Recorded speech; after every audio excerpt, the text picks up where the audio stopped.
યાત્રાધામ ડાકોરમાં ફાગણી પૂનમના મેળાને લઈ જિલ્લા વહીવટી તંત્ર, પોલીસ વિભાગ અને ડાકોર ટેમ્પલ કમિટી દ્વારા સઘન તૈયારીઓ પૂર્ણ કરવામાં આવી।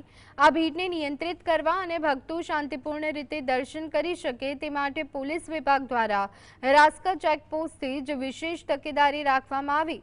ચેકપોસ્ટ પરથી પસાર થતા યાત્રીઓના પ્રવાહને આધારે ટ્રાફિક ડાયવર્ઝન અને સુરક્ષા જવાનોના પોઈન્ટ નક્કી કરવામાં આવ્યા છે।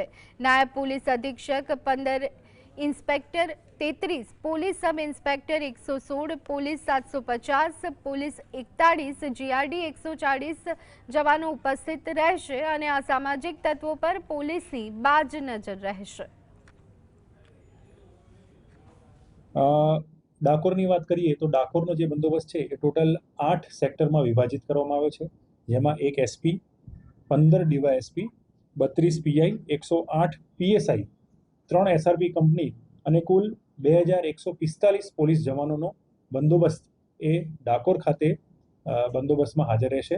આ વર્ષે સરકાર તરફથી 2 ડ્રોન ફાળવવામાં આવ્યા છે, એટલે આ 2 ડ્રોનનો ઉપયોગ પણ બંદોબસ્તમાં કરનાર છીએ। ડાકોરમાં વિશ્વાસ 2 પ્રોજેક્ટ હેઠળ સીસીટીવી કેમેરા પણ લગાડવામાં